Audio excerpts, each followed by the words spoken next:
Manunggal junjung tinggi seni tradisi perlune kesenian kita gampang dikenal asal seni daerah dikawenang nasional petek cilik nutuli soros titik gak dadi apa semanten kidungan kula monggo mirengaken ingkang saged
dendam sentimen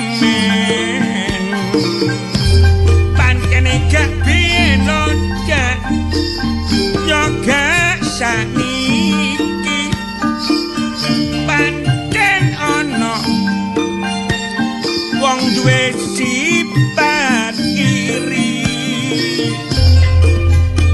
dendam sentimen gak drengkilan serai sing ditiru danang tuna karo sengkuni apa maneh cak delok situasine jaman nek kepingin maju kudu wani tantangan samu barang tumindak lodeh kudu mawa hitungan ojo nyebal odak teko penatan sing paling penting lodeh kudu sing legowo tansah semangat kita makarya ayo manut lodeh pituture wong tuwa kanjarane akhire dina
becak nang Wonosari tuku klambi cuma mok siji enak gak enak kudu dilakoni engko rezekine ketemu uri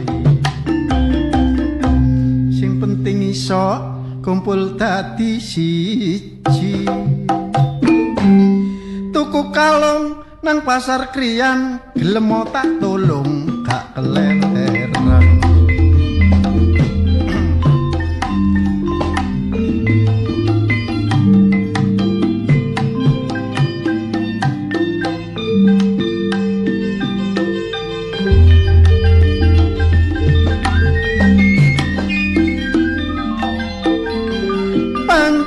sorot dolor dadi wong ora tuwe direwangi nyambut gawe gak ono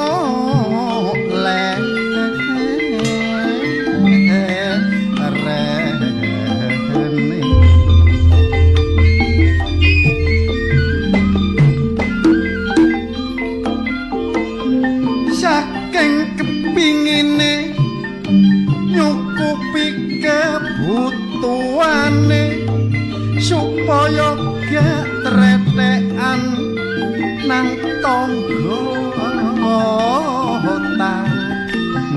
tangga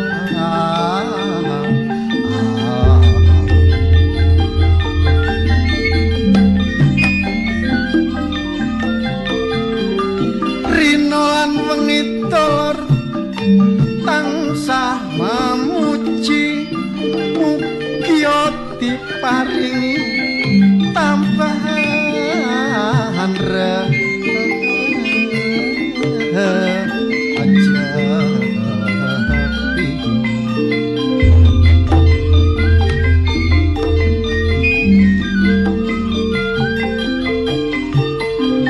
nanging nyatane dolor nganti saiki kabeh pendungane durung dijabah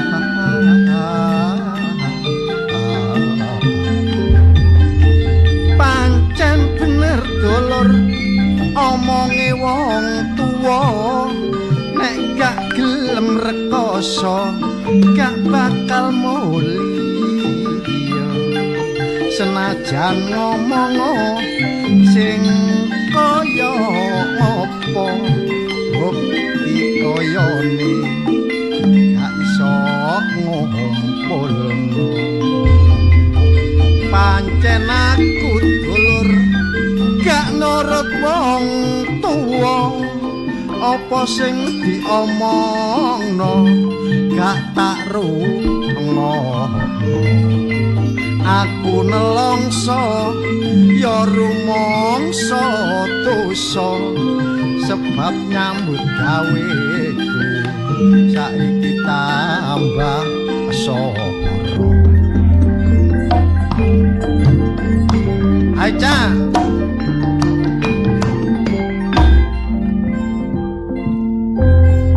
dasar wis nasib sing gak kebeneran ngalor ngidul dadi kongkon-kongkonan kepingine aku dadi juragan nganti saiki durung keturutan apa iki pancen aku sing salah mergone aku kakean polah arep mergawe gak duwe ijazah akhire aku tetep sapa ana sawah aku eling pesene simbah nyambut gawe tolek kaya sing berkah dadi wong ojo serakah-serakah supaya asile ben tambah berkah tak pikir-pikir pancen bener kandhane sebab iku kabeh wis ana nyatane aku nyambut gawe isih durung suwe buktine saiki wis iso tambah anake namung semanten kidungan kula mbok menawi lepat gorong kereso eman-eman ayo nandur sing kenek di pangan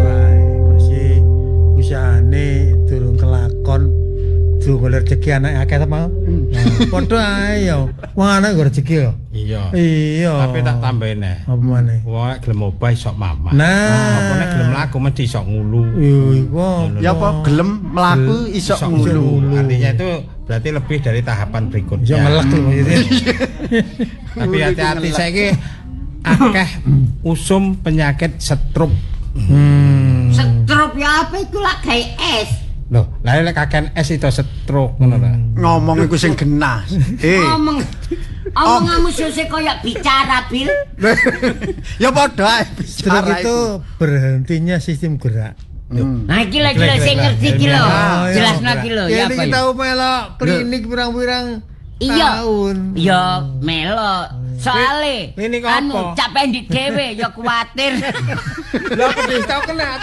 wis tau kena makane mengerti karena pengalaman ngono tak ya nek wong pengalaman iku berarti wis eruh kabeh. Ya minimal iso cerita mergo tau Ngalami. tentang pengalaman. Iya, dan itu yang diceritakan adalah pengalaman yang abdol. Mergo pengalaman iso abdol lah. Iya, iso dodol barang. Pengalaman itu ben waktu Covid. Aku ben kan penyintas ya.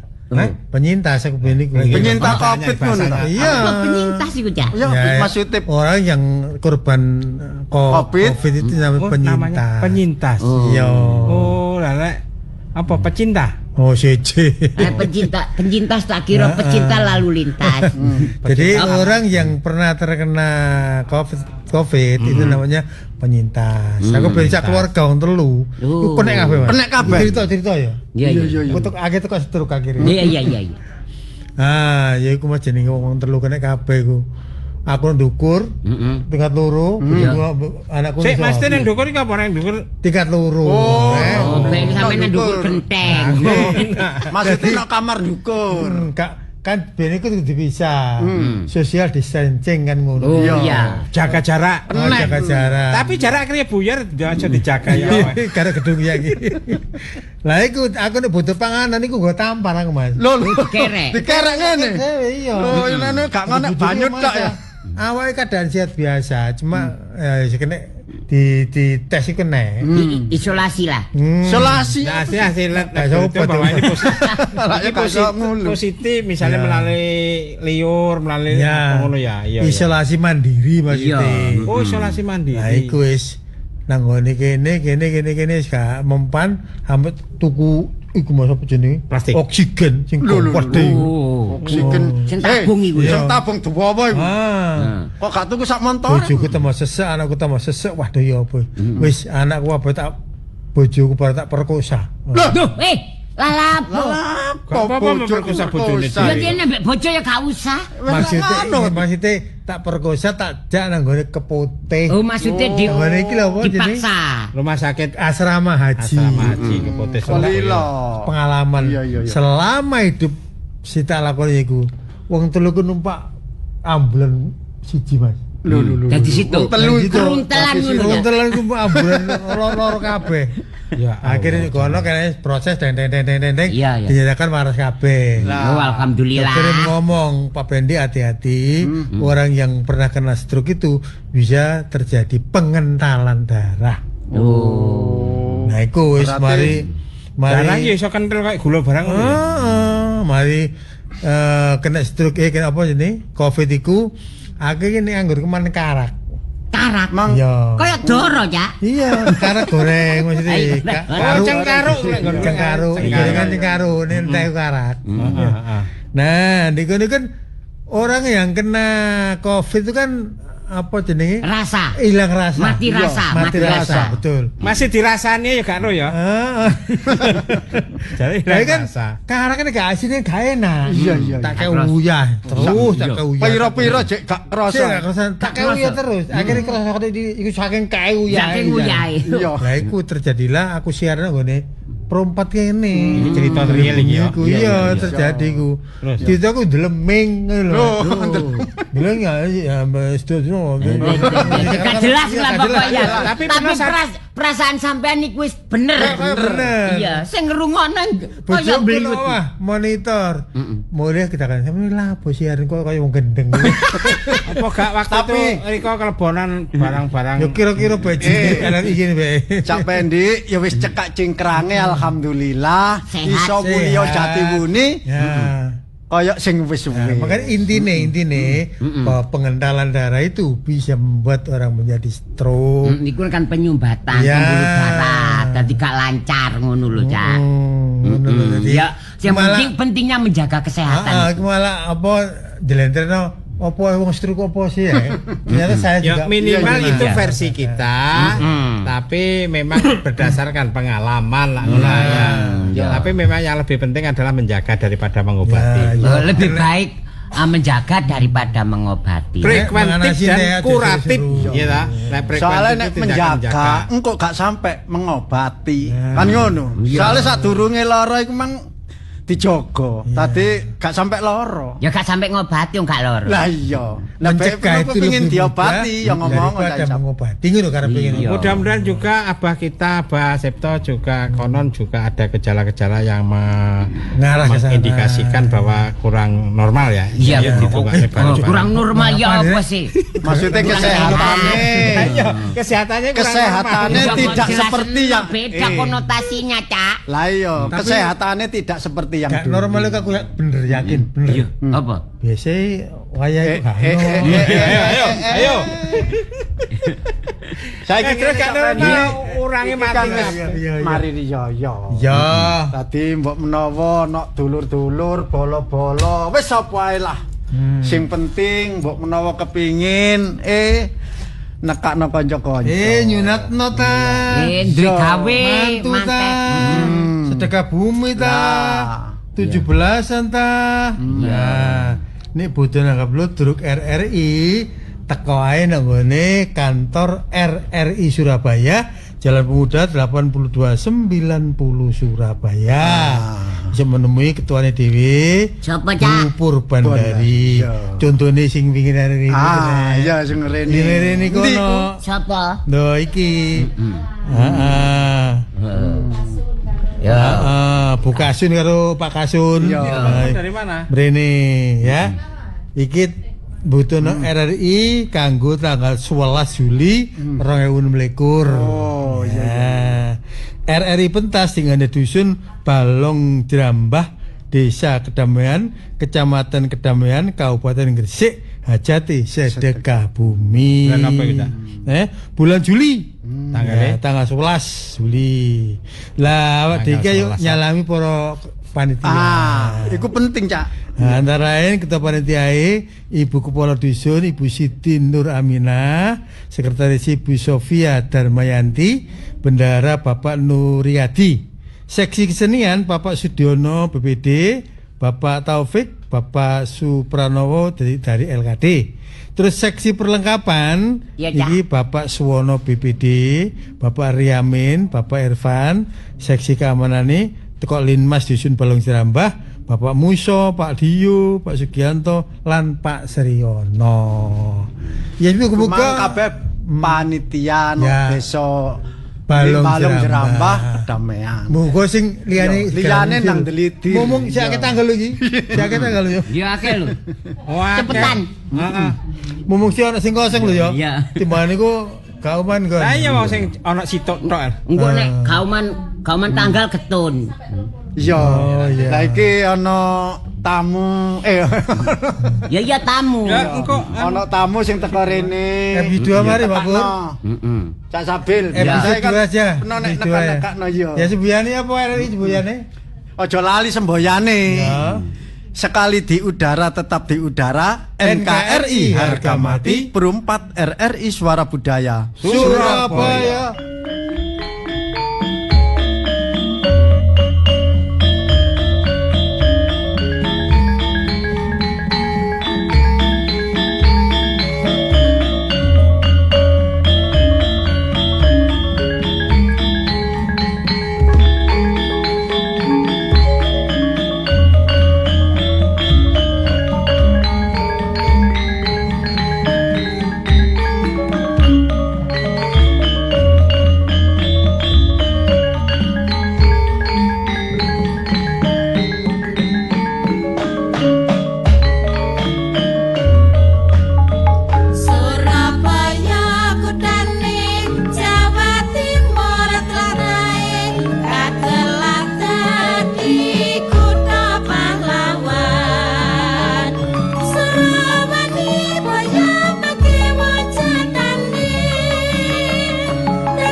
sugeng pepanggihan malih kalian giaran Ludruk RRI Surabaya lumantar Pro 4 RRI Suara Budaya Surabaya.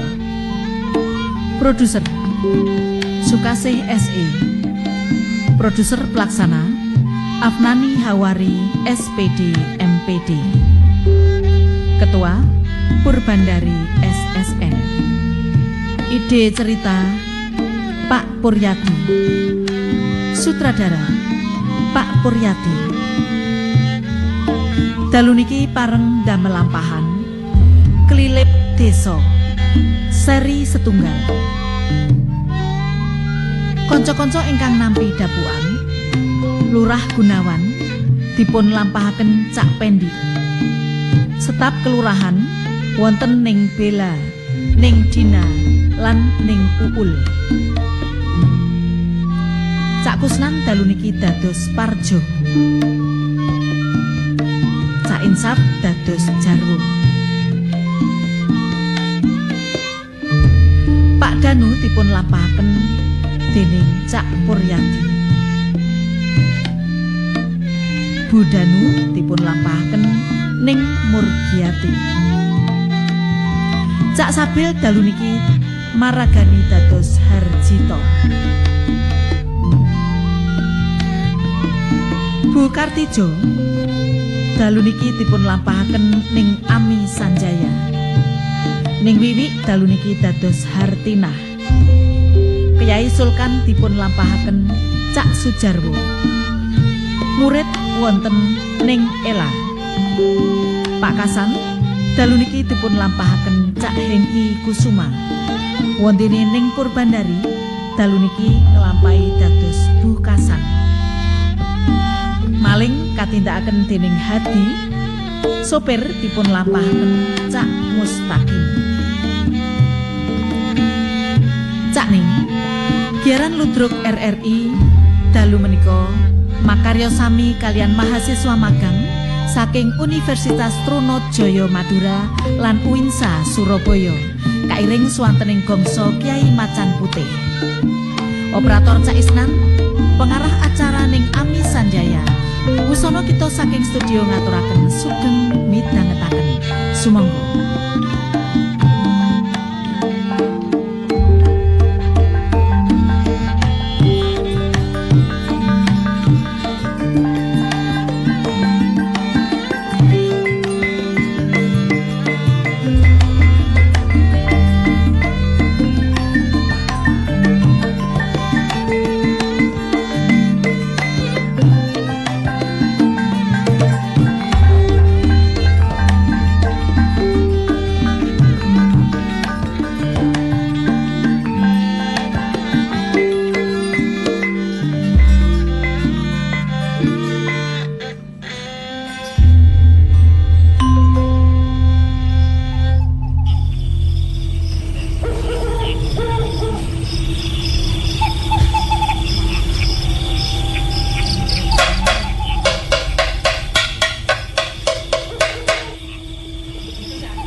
Niku notokmu iku aja gandol sing pas ngono lho.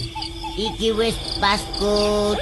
Nek gandol iku ngene iki lho gandol jenenge gandol. Maksudku iramane iku sing pas ngono lho. Nek wis rungokno ta. Tik tik tuk tuk tik tik tik tik tik tik tuk tuk tik tik tuk. Lho ngono lho. Maksude ngono ta? Iya. Ya wis. Rungokno ya. Ya. Tok. Loh, ya apa iki? Maksudku kekencangan iku lho tutukan. Wah iso. Apa sih? Caca, awakmu aku iki lak serba salah. Oh, maksudnya njaluk ditutuk. Ah, ngono. Ya wis. Lah tutuk ya. Ya. Aduh. Kon iki apa sih maksudmu kon niku? Kok iso tambah? Awakmu njaluk ditutuk. Maksudku dudu awakku sing kok tutuk. Maksud kentongan iku lho tutuken. Oh ya wis. Apa? Cek sing pas. Durung. Lah ya. Kok iso rungokno ta? Ya apa rek? Nek aku wis nutuk, awakmu baru nutuk. Rungokno. Sik, Gus. Hah? Sik. Lho kok sik Aku suwe gak nutuk lali ya. tak soto isen ngomong aja ngres ae ta.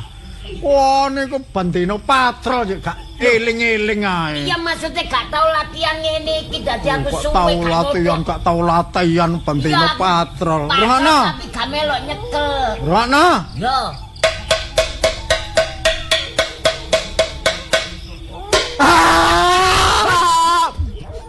Lah apa lambeku kok pakane tabuh kentongan iki. Ombone lambemu. Keliling saiki. Keliling. Ya iyalah, tabun kenangamu. Yo. Ya bareng. Cari tabun Ya cedong yang apa? aku nutuk kok Ayo. tabu.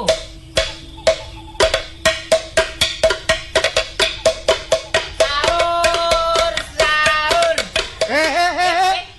Wis mari. Ya apa wis mari poso. Sahur ae ngono. Ya wis mari iki Arek. ya mari ya. Mari riyo ya cik sahur ae. Sahur. Ayo kono lho, nen pojokan iki lho. Iya, iya. Diparani. Ya dah. Ngono gak ro desa kacu ngene kok kono niku. Ya. Ayo.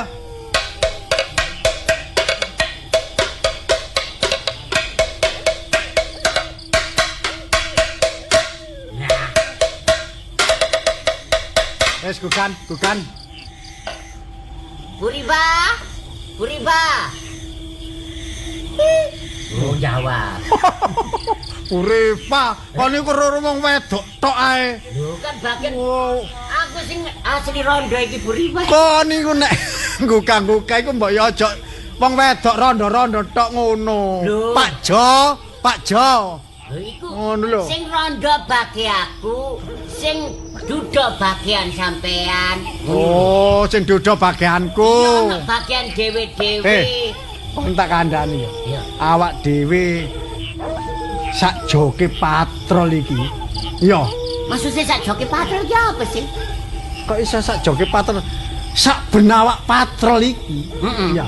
Nek dirasa-rasanya seje barek biyen. Maksudnya sih jene apa? Lho, kon gak eling zamane lurah biyen? Yo, nek Iya. lurah biyen, Heeh. zaman koyo ngene gak ono maling-maling, rampok, begal asa pinunggalan. Ngomong-ngomong baulet ning kesing ngene. Hmm. Nek jaman lurah dhisik iku kondisine aman, tentrem. Lah saiki hidup-hidup saiki lurah anyar. Saiki kampung kene dadi kesro. Yaiku kampung Taman Rejo iki saiki kesro. Lah Akeh maling. Ngono lho. mangkane sing tak omongno iku Iya. sak joke ana lurah anyar, Ha-ha. lunyah anyar sing dadi saiki iki. Iya. Desa iki tambah keruh, Lah iya. tambah kisruh, Ha-ha, kan- akeh maling, akeh brandal, akeh begal. Wis pokoke Ngono kisruh lho. lah, gak Lah aman. iya. Lah iya. Lah ngene nek awakmu, Ha-ha. yo gak cegah lek. Ngerti cegah lek? Apa cegalek? Cegah lek iku betah melek.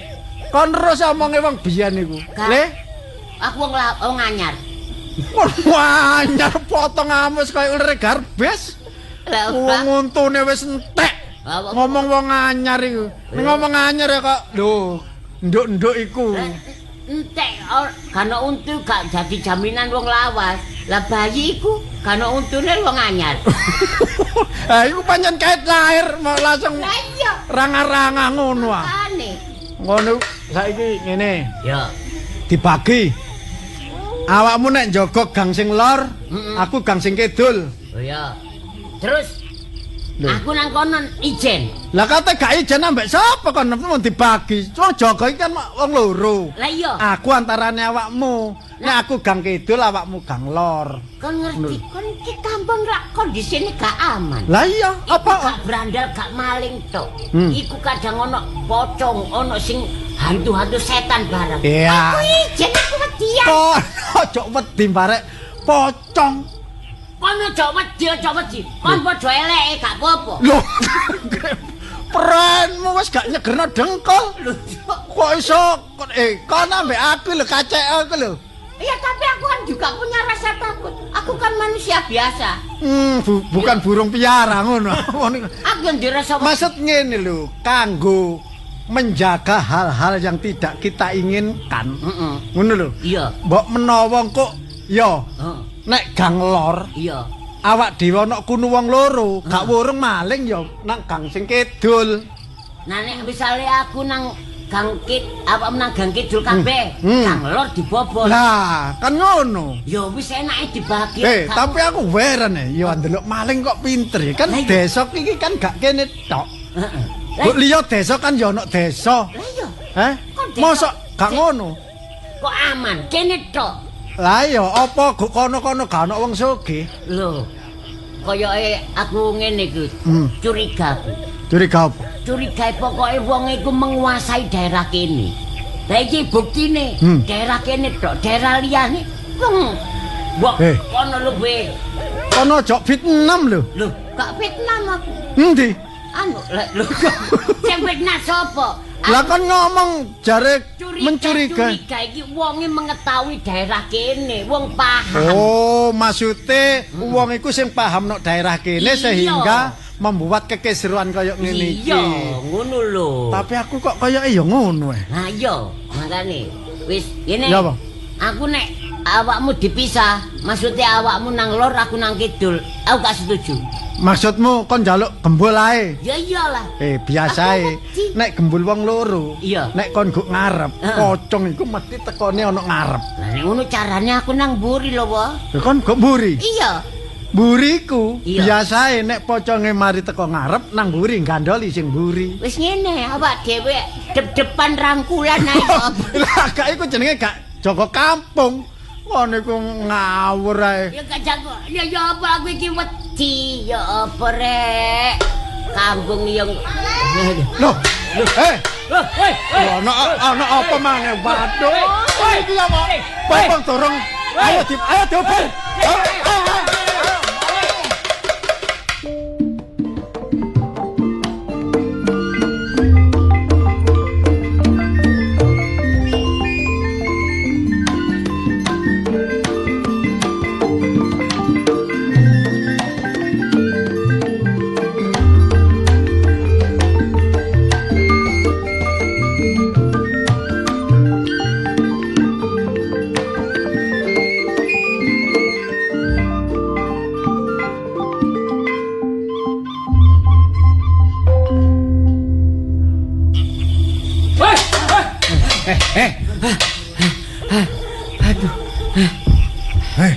Malinge kok leper ngono iku, Mang. Malinge iku.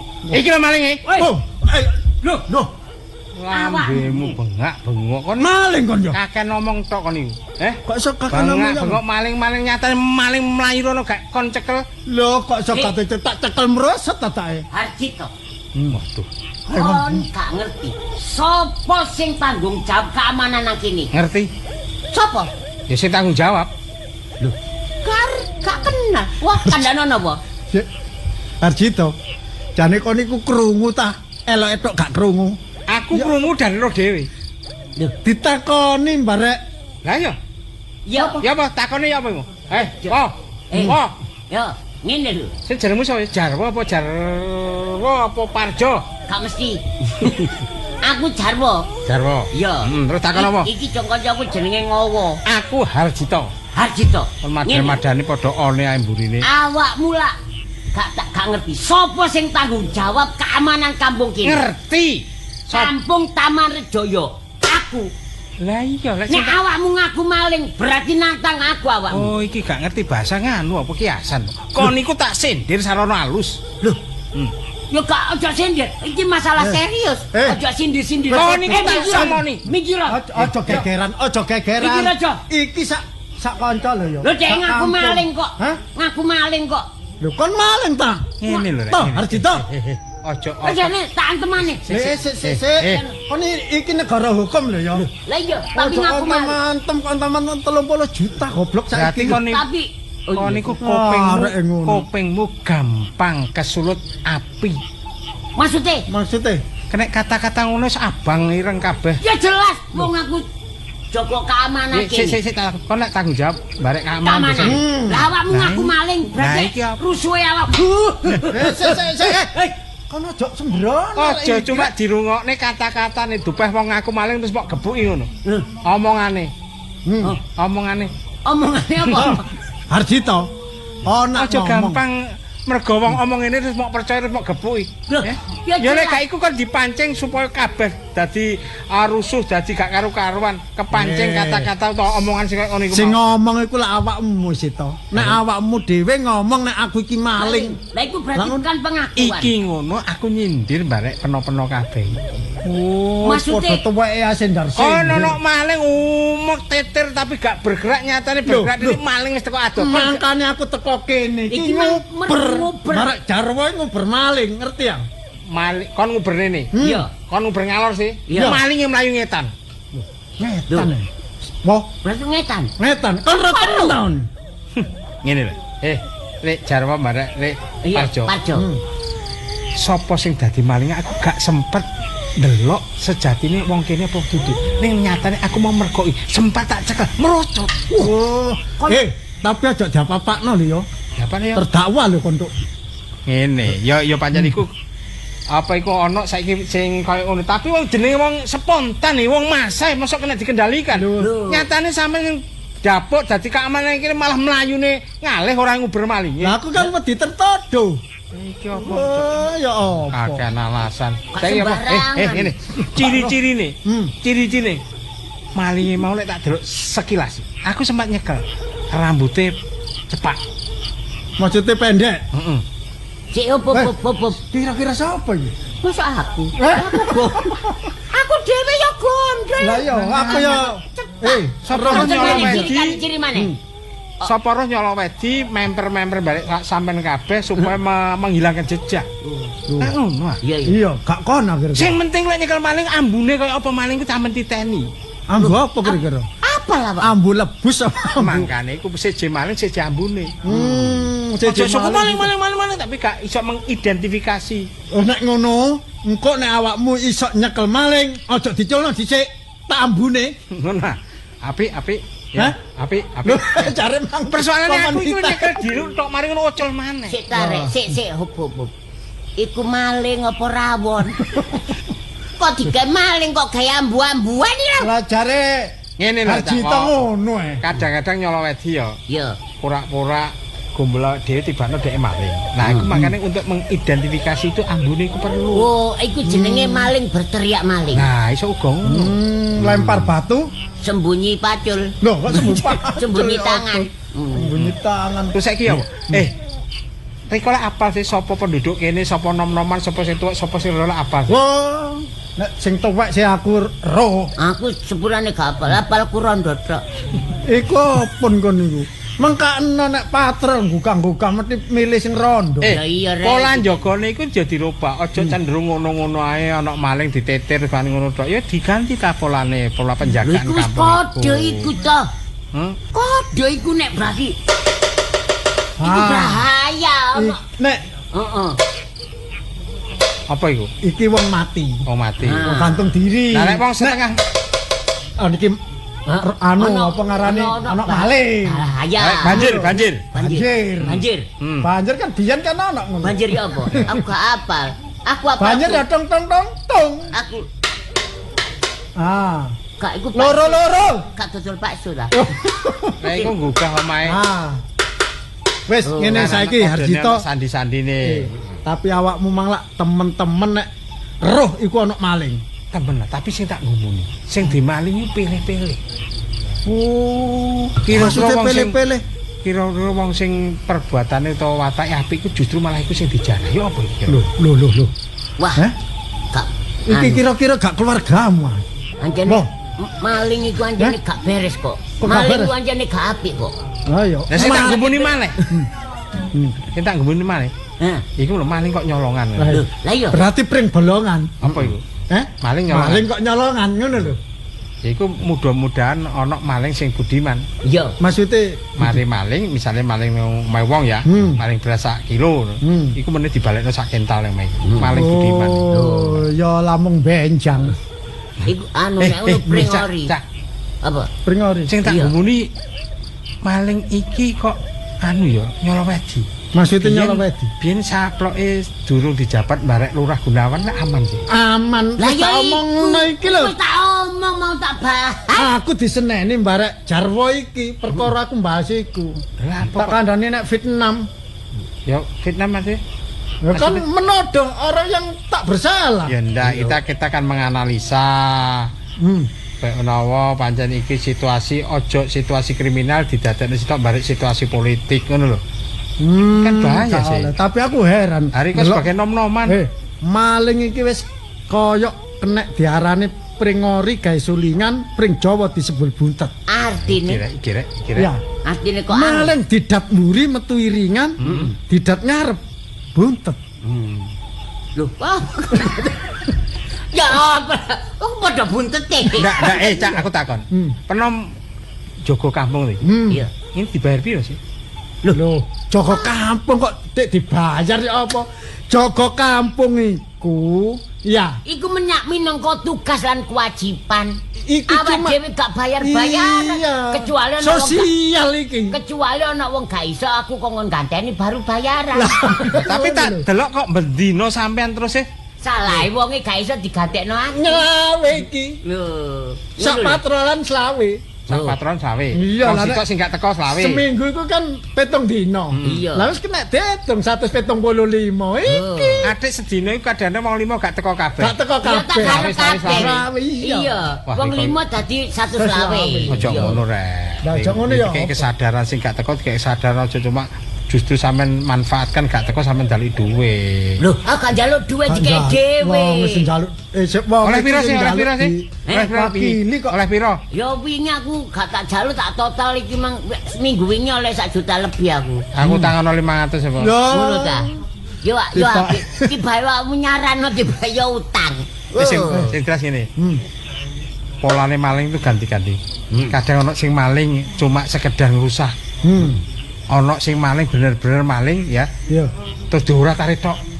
Tapi nek iki yo, nek Iya. iki sing tak ruwi, iki yo gak cuma maling donya brana ngono. Kaya iki diorat-arit netok ngono lho. Ya, ya, Gawe ya. kesro. Yo. Ngono lho. Aku heran yo ndelok maling jane mestine maling kan donya brana sing dijopo. Iya. Iki gak donyane diorat-aritno, dibawaki. Ini kabar sing dusun sebelah termasuk desa kini. Ono arek mulai ngaji ate diperkosa. Lah iku lho. Kaya ngono iku gak tambah. Ya wis Magirisi. pokoke ngesro ngene iki pokoke. Wis saiki ayo. Wis ngene, saiki Harjito, nek ancen awakmu jaga kampung melok apa ngamanno kampung, ya ayolah bebarengan supaya awak dhewe iki ana ewange engko nek ana maling sak wayah-wayah awak dhewe iso. Ya wis kene aku njaluk rokok sik. Yo njaluk rokok Lho. tambahan. Rokok ndi maneh sing dijaluk. Ayo. Ayo.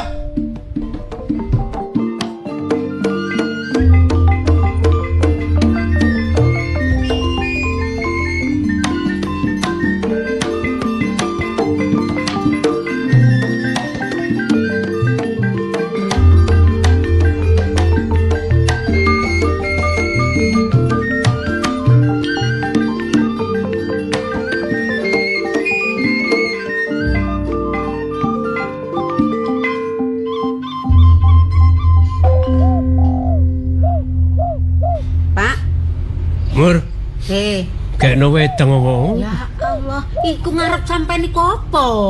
Lho iki mau Ya wis ta? Ya Robi. Cek. Wadim ngene. Wis ket mangan cene.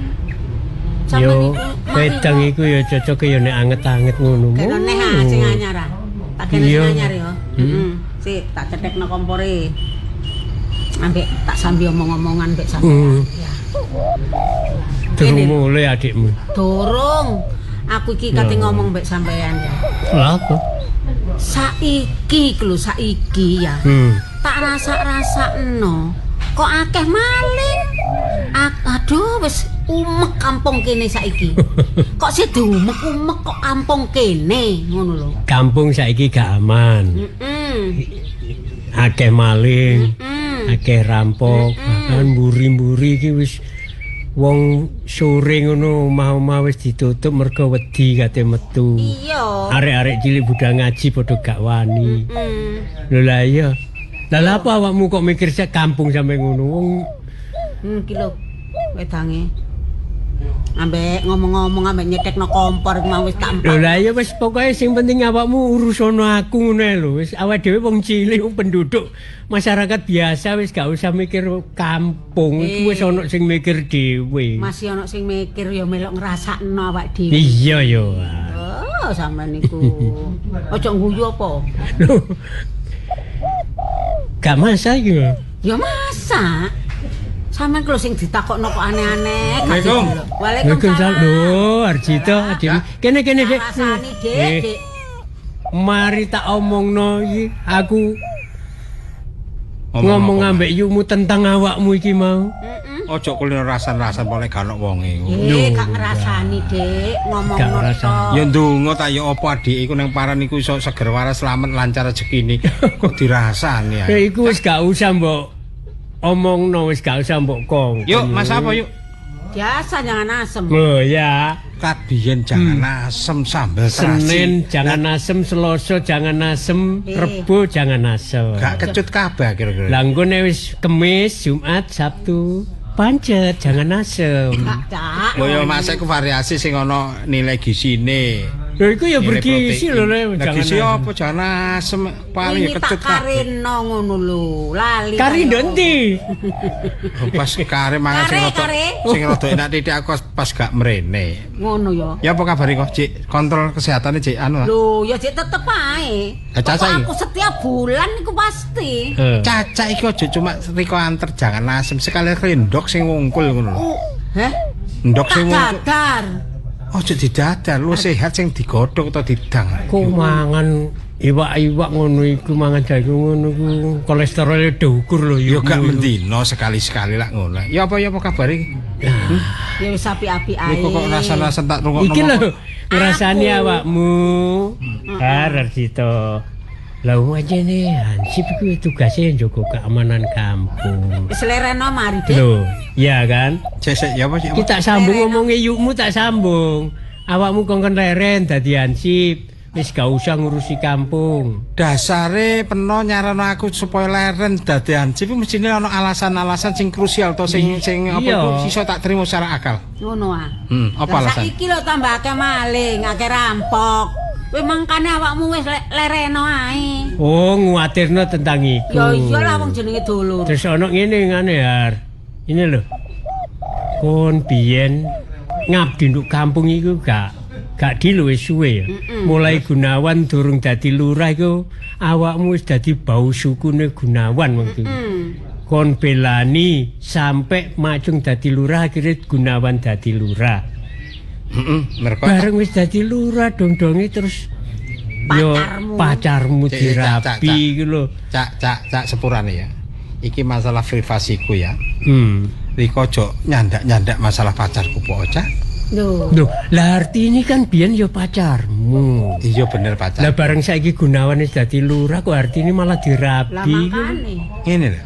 Aku gak iso menentukan ya apa supaya karena takdir atau jodoh iku kersane pangeran. Nyatane pacarku milih nang Gunawan mergo biyen Gunawan yo gak ro lek aku ki pacare sapa? Hartini. Ya wis gak apa-apa lah, Cak. Gak yo bekne yo mungkin wong tuane Hartini ku sing mburu donya. Gunawan kan soge. Aku sing mangkel. Lah apa sih mangkel? Ya bekne berarti sifat Hartini ku termasuk apa? Terus katakanlah durung jodohku lah kate ngomong-ngomong aku. Gak apa-apa, apa sih? Ya bener le. Kok nek panjene biyen aku dadi tim sese Gunawan ya mergo kan sisi lain memang iku wajibanku karena aku ya wis ero sepak terjangi Gunawan ya apa mungkin Gunawan ya layak dadi lurah. Lagu labet Gunawan, nglabui Gunawan awakmu kan lillahi taala gak ono pamrih. Kalau pacarku ternyata gelem ambek Gunawan ya berarti pancene sifatnya kaya ngono kata ganduli apa, Cak? Ngene. Sik, yo aku ngekek saran aja nyalahno Gunawan, aja nyalahno Hartini. Enggak, aku nyalahno awakku dhewe. Loh, ya mungkin ya omongmu ngarepmu lho. Jodoh itu ibarat pasti. Ya wis ngerti. Dadi wong tekane rejeki, ketemune jodoh ambek tibane pepesten, tibane pati. Iku omongan peno mulai biyen iku tak cekel temenan, Cak. Iya. Iku menungso sing gak iso. Ya cuma kok ya iso tutur-tutur aku ya mestine iso ngandani barek bebek to yuk iku. Nah iya. Ya yukmu, Dik. Kok iso sing lara ati yuk iku lho. Iya ya, mbuh aku. Ya siji panjene pola pikire wong wedok kan biasane ngono. Enggak iki disalahno artine panjene mburu bondo donya. Wis ta lah, Cak. Gak usah ngomong iku. Sing penting wis saiki kopi iki kok jek pancet sampean campuri jagung barek karak ah. Ya iyalah. Kopi sing murni ngono po. Murni ngawur regane kopi. Rungokno. Takono yukmu. Sak wulan nek tak campur jagung karak iso dadi 2 wulan. Lho, ngono lho. Iya iso dadi 2 wulan tapi cacalah kembung kabeh wetenge campur jagung barek karak. Kakean, gak sida rasa kopi, rasa jagung. Lah iya, nek iso iku campurane sing bersinergi karo kopine jahe. Yo perbandingane 21, Dek. Yukmu nek goreng kopi ku 21. 21 ya apa? Ya 1 kopi, 2 jagung. Dadi kakean campurane. Ya ngono. Wis ngene saiki. Ya apa? Nek peno nyarana aku kongkon mandek dadi ensip sih tak pikir dhisik. Iya. Aku gak langsung menampik atau menolak ngono. Iya, Oh, manfaatnya apa? Ya terus rugine apa? Ngono lho, aja langsung riko mutusi dhewe. Mergo emosi, mergo mangkel. Iya, mangkel. Kampunge digawe rame. Digawe rusuh ngono lho. Lho, sapa iki kok? Anak dayah rupane. Anak dayah. Iya, Monggo. Waalaikumsalam. Monggo. Permisi, Nggih. Pak Arjito. Salam. Panjenengan dipanggil kali Pak Kiai. Pak. Oh. Sampean Bela iki.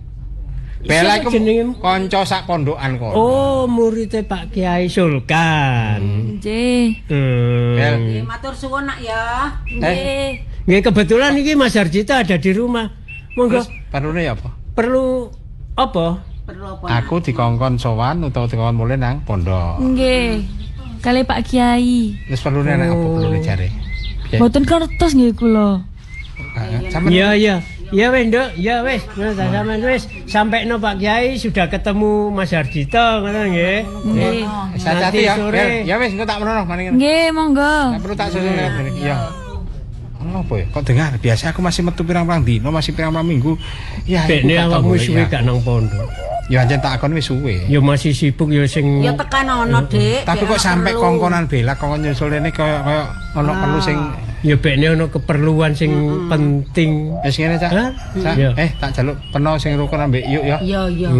Lho gak tau tukaran ambek cacakmu. Iya, tapi gak tau tukaran tapi lek ono isu-isu ngono aja langsung di ditelan mentah-mentah ngono lho. Gelut, gak tau tukaran gelut. Kakek ngomong aku merona jejeg. Iku menandakan kemesraan. Ya wis, aku tak nyusul. Ya wis. Assalamualaikum. Waalaikumsalam.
aku kesandang-sandung ae aku iki.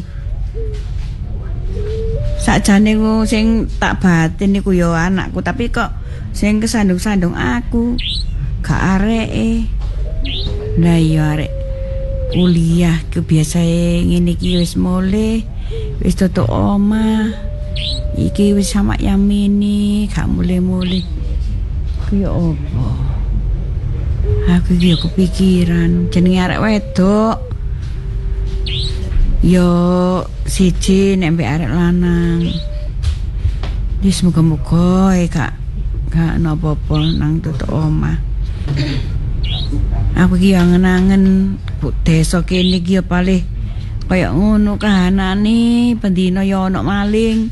Kok kono rame-rame maling. Tapi yo gak kecekel ya. Bau pendina padahal disanggong wong-wong meniku. Nek wong sore wis nyanggong, malinge gak muncul. Tapi nek gak disanggong, moro-moro ana maling. Iku sajane maling ku ya apa sih? Assalamualaikum. Waalaikumsalam. Lho alah, awakmu mang lho ket mang tak arep-arep tak batin. Kok gak teko-teko ngono lho. Nggih, tapi mbaten nggih mbaten, Bu. Lah sampean kok gremeng dhewean lho, Bu. Nah jane mukane ewangi. Lah nggih, makane kok gremeng mawon. Ngrasani sinten sih, Bu? Yo mikir ngene lho. Kok desa iki lho. Sakjoke mbakmu dadi lurah ya bojone anu Ning Hartini dadi bojone lurah. Terus kahanane desa iki lho. Kok pas nggih, kesro Bu nggih. Bendino sacaten maling. Makane Bu.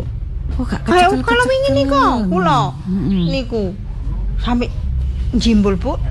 Tilem lo langsung jowingkat lo tatake maling ngono Bu. Ya yo aneh lho. Seru. Wis dikepung wong kok gak kecekel yo. Lah nggih. Maling iku cik saktine ngono lho. Nggih. Kula niku ngapunten lho Bu. Tugas kuwat Bu, tugas kampus Bu, dadine rada telat mantuke. Oh alah, ya wis kapo. Aku ngene lho, Nduk, jenenge anak wedok yo. Yo dadi pikiran yo. Nek gak mulih-mulih ku wong tuwa iku wis tanda gawe sembarang iku wis ngreweli ngono lho. Nah, ngene iki kan tugase kuwatah Bu, nek mboten diselesekno lak ya napa. Kula pun ditegur lho kali dosen kula lho Bu. Ya gak apa-apa ya. Jenenge tugas iku tugasmu ya marekno. Ngene lho apa jenenge ya kapan-kapan ya ayo sambang nang ngene mbakmu kono. Delok kanene mbakmu ya apa kuwi jenenge ngono ya kangen. Lho, niku ning mboten nate niku ta, Bu. Wong nggih prasa kula nggih sering mantuk mriki ngoten lho, Bu. Endi sih? Wis meh sak wulan iki gak rene belas. Lah nggih niku, Bu, sibuk. Jenenge bojone lurah, Bu. Iya, bojone lurah ya bojone lurah, tapi nek jenenge wong tuwa iku ya apa ya tetep wong tuwa ya kangen ya gak peduli bojone lurah bojone sapa ae ya bapak niku kok dereng mantuk-mantuk nggih Bu nggih jembuh aku ngrasakno bapakmu iku jarane nyambut gawe pamit nyambut gawe kok ya gak ono kabare gak mule-mule aku dhewe ya mikir lho Bu kula niku nggih mikir ibu lateng nggo omah ijen wedok ijen harus nek ngeten iki kados bengi ngene wong loro wedok-wedokan lah bapak dereng kondur nyambutan pundi sih Bu bapak niku pamite niku lho pokoke bapakmu ngomong wis aku nyambut gawe kanggo keluarga ojo diarep-arep muleku nek sak wayah-wayah aku semari wis kasil aku mulih ngono desane kesro lho Bu kula lah niku mboten enten niku enten malih niku enten sing napa niku gendruwo ta napa niku pocong ha nggih mangkane niku lah iya nek pocong barang kuwi apa jare kula nek mantuk rada dalu alah Bu isak ngoten mantun isak ngoten wis suwepi yo sawepen desa niku lah iya biasae sing wong dodol sore. Sampun Bu nggih. Iya. Atose. Wong dodol-dodol liwat iku saiki lho gak ono. Kan Bu. Sepi. Yalah. Ya wis apa jenenge? Godone anakku dadi lurah paling yo. Ya wis kudu tetep berusaha. Kudu tetep berjuang supaya desa niki tentrem kaya wingi-wingi. Ibu, mau masak napa Bu? Kula wesu lho Bu. Aku ta? Nggih. Iku masak senengamu. Napa? Ayam. Ayam diapakno niki? Jaremu kon masakno ayam suwir. Awas ayam suwir niki adune ya niku Bu. Pedes lho ku ayam suwir iku. Adune nasi bakar Bu niki Bu. Ya gak ngobar bakar. Bu adem ngene, segone ya adem. Sego adem apa sih? Lah sampean jebol niku nek magicom. Sego cek anget ngene kok adem lho. Yo gak cocok Bu nek ayam suwir terus segone adem ngene. Niki lho. Adem. Gak dijemok-jemok jen wis adem kok ibu iku mesti ngeyel. Rasa kemang tak ancepno kok. Ini sayure mboten enten ta, Bu? Gak lah, gak ono sayure. Awakmu kan nek ayam suwir biasa mbok emploki. Mek tangan dicupili lah nggih nek coba ibu bayangno mbek sego anget enak lho, Bu. Lho wesu aku, Bu. Tak ngerti kok dandangku dhewe. Kula tak niku riyen nggih, kula tak ten napa? Wiji-wiji riyen. Iya, sakarepmu. Tapi godhog banyu, Bu. Wadem awane, Bu. Ya metek kompor kursi gara banyu. Nggih. Sampai iki pisan apa sebelah iki dingeti kuno segone cek anget kok dandang kuno. Cek anget wong karepku mang pikirku cek anget sih. Cek tas kok lek jebol iku mang segone. Nah iya, cek tas apa wis ketok anyep ngene kok cek tas ibu iku mesti iku lalapan kemangi ya. Ki ono kemangi ono timun. Wong segone adem kok. Iya iki lho tek kompor wisan kok dandang. Bu, awakmu apa? Gak wani Bu nang mburi, Bu. Ayo Bu, sak kancane aku. Aku tak iyam sik lho Bu, guwatel kabeh ki awakku. Iya banyune gorong umum tapi niki. Temen Bu gak wani, Bu. Iya. Tak terno nang mburi. Adek iku lampu mburiku, lampu sing nang mburi, kebon iku ya mati ngono. Sampean gak dipasang, Bu. Kurang padang ta iku. Lha mau mati ngoten lho lampune. Lho, nggih ah. Lho Bu, mangkano tambah ketok samun, Bu, medeni ya. Wis mau kancan ana aku, Bu. Sik nggo sentere. Bu, hati-hati nek gak dinyalakno iku lampune nek mboten diganti-ganti ana isu maling ya pocong ya. Serem nek desaku iki lho. Awakmu wani ganti dhewe. Ya gak wani Bu nek kesetrum. Lah iya, meni awan ae. Wis kula banyune wis nang kono junjungan. Apane sing dijunjung, Bu? Banyune iku lho banyu. Banyune terus. Banyune umep iku. Lho tak senteri kene lho. Aja dipateni lho Bu, anu sing sentere terus nyalakno terus lho Bu. Aja nanti lho Bu iki nene ya Bu ya. Ya wis. Ya wis atus wis. Ya wis tak iyam. Men Bu aja ditinggal lho. Kok nanti ndi nang kene walah.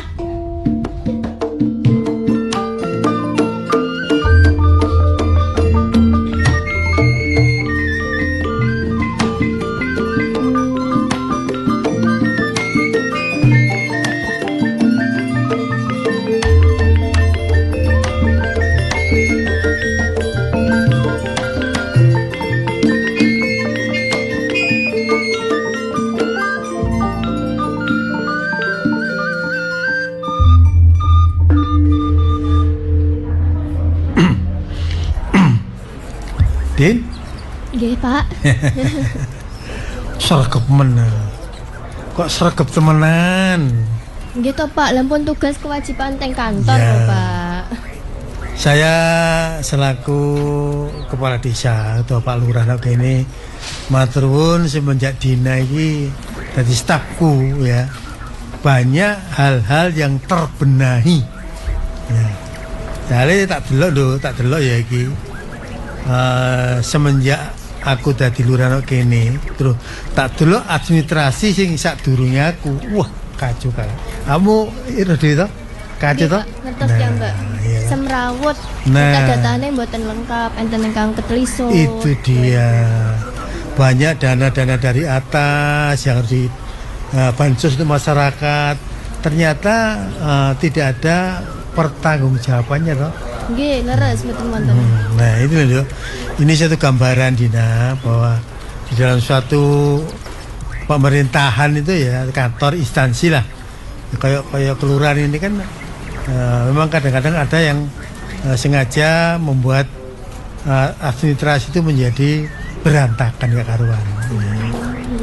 Nah, jadi semenjak mudik ini terus terang aja belum banyak ya, sedikit demi sedikit sudah tak delok laporanmu antara tahun kemarin dengan tahun sekarang itu sudah banyak berubah. Alhamdulillah, matur suwun Pak. Terima kasih. Mohon arahan bimbingan ibu. Ya, nih ono apa-apa, ya ono apa ojo sungkan-sungkan takon karo aku ya. Siap. Ono permasalahan apa, misalnya permasalahan tentang masyarakat, ono gejolak masyarakat, ya. Ono urusan KTP, urusan KSK, urusan macam-macam itu awakmu segera berikan tahunan aku supaya aku bisa berbuat untuk kelanjutannya. Oh, nggih. Monggo. Gunawan. Oh, nggih, Pak. Pak Lurah baru kita. Nggih. Mbak siapa ini? Kula Dina. Oh, anu. Staf baru. Nggih, staf baru. Ini lho, tak jaluk ya ojo semata-mata merekrut karyawan baru terus membuang karyawan yang lama ojo ngono. Ya. Ya enggak sih. Aku kan ngomong itu berdasarkan capaian. Iya. Nah, baru 1 tahun loh ya, terus 1 tahun ini. Nah, makanya tak delok capaiannya luar biasa. Sama ngerti kan? Biyen administrasi biyen itu bisa lagi. Wah, jauh berbeda. Cuma ini ojo semata-mata biyen ya. Aku mensupport sampean Gunawan. Jadi ya tak ceritanya aja bahwa saya ini dulu tim suksesnya. Ini konco klek sama saya. Ya, memang kalau didelok progresnya dengan pegawai yang lama itu kinerjanya kurang. Tapi ojo semata-mata sampean sebagai staf baru di sini.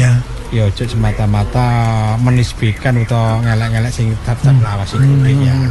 Ya, ini loh, aku sepurane aku ngomong babakan keadaan nang kelurahan dhewe nang desa. Iya, masalah apa? Ya, Dik, mohon maaf ya, saya ngomong enggak apa-apa ya. Iya. Mestinya desa menganalisa. Semenjak Gunawan dadi lurah ini. Kudune lek secara administrasi lebih terapi, secara pelayanan publik ya lebih sudah terakomodasi kabeh. Ya, bener. Ning nggonku di luar kabeh iku keadaan keamanan itu kurang kondusif. Ya wis ngerti dhewe iki. Ya ngene ya. Sampeyan tak jaluk sabar. Ya seperti juga administrasi kantor. Saya membenahi itu tidak harus dol. Mangkasiko memberhentikan ndak. Ya paham ndak. Nah, saya buat berjalan selaras ya. Nah, sing administrasi kantor iki sampai sekarang sudah mulai ada pembenahan. Saya katakan capaian mau gitu. Terus iki masalah keadaan di luar lagi yang ngono. Aku tahu. Cuma saya gak terus tak pangkas gini, tak perintahkan gini ndak. Iya, akan itu sehubungan dengan itu elek apa wong aku yang memberikan masukan. Ya. Aku lek dikatakan wongmu ya. Iya bener. Mobil aku ya dukung aku. Akeh sing usul jare Harjito iku Lurah Gunawan saiki tambah serkep dadi ketua Hansip tambah koyo-koyo ketat sak jare ya gak. Iya kan. Cuma Adi tetap kudu waspada. Ya. Juga termasuk adik-adik ini. Dina iki. Selama ada masyarakat atau ngomong kampung sing njaluk pelayanan surat menyurat, jangan sekali-sekali menunda kalau memang itu tidak patut untuk ditunda. Ya. Ini Gun. Ya. Ya wis ngono aku tetap setia mbare awakmu. Dan tentang keamanan iki ya tetap diwaspadai. Ya. Ini Harjito sik ya dulu ya. Tak jala awakmu ya. Awakmu wis cerita dhewe nek di jopo itu situasi seperti itu. Awakmu jangan mudah terkecoh. Iya, otomatis. Itu wis perbuatan mereka ngono-ngono ku gawe arek-arek ngene iku. Peno ya seru sakjane. Ya wis nek ngono aja sampai. Jadi istilahnya barisan sakit hati itu masih tetap ada. Iya, tapi ndak usah dicap ngono lah. Nah, sing penting ade ngepak iwake aja sampai budak banyune. Ngemangkan iku, aku tidak langsung berbuat grek. Tak selarasnya karo perjalanannya aku cekel kelurahan ngono kene. Ya wis matur suwun, muga kabeh sinergi ya. Sing hati-hati ya. Iki kana sugan apa lah? Pas kosong niki Bapak. Ya mosok sanget nggih. No kantor kan jelas sing gua juga nang kantin buri tak ngopi tak aku. Oh ngono, siji ya iku admine siji ya. Yo siji. Dadi banyu dicatat cara administrasi pokoknya. Iya. Kafe urusane. Pokoknya nang kantin kok mbak aku. Ya aku nang kafe buri. Iya, kok tak tuti ya. Atas. Arjito. Biyen waktu itu apa ya? Corong cucuk. Ngerti ya? Nggih, ngerti. Tim ses betul sekali. Tim kemenangan. Terus iki Dina, ini terakhir ya pesanku ya. Masalah apa jenenge baru-baru iki kan lagi rame masalah BPJS yang diputus secara sepihak. Nah, Pak, ya saiki kuatah ngoten niku warga-warga selain BPJS Pak, wonten malih tunggalipun niku bantuan PKH, penerima PIP. Itu kan napa nggih mboten tepat sasaran, Pak. Ya bener. Ini tujuannya BPJS itu kan memberikan bantuan kepada masyarakat dalam hal kesehatan. Cuma kadang-kadang wong nggak paham. Orang sing PB itu kan untuk mereka yang betul-betul membutuhkan. Ada BPJS mandiri ya. Nah, itu kadang-kadang ada orang yang mampu ya, wong sing sugih ya, itu malah memanfaatkan BPJS PBI. Itu kan salah. Nggih, Pak. Nah, itu tugasmu kok. Ya. Tugasmu tak jaluk siapa saja yang layak menerima, siapa saja yang tidak layak menerima. Catatan satu persatu. Apa ya, benaono lah. Itu kan warisan lama biasa. Aku juga lelekno pejabat sing dhisik biyen gak lelekno ya. Cuma aku pengen tanpa menyakiti seseorang, kampung iki kelurahan iki saya tak benahi dengan kemampuan saya. Terutama dibantu staf koyo awakmu. Nggih, siap Bapak. Mungkin kita tetap kulo laksanakan, kulo data serapi mungkin. Bener. Banyak deng Jawi kan nggih Pak, niku orang yang mampu, tapi kan nek kita penerima PKH atau bantuan itu kan biasanya griyane kan di tok.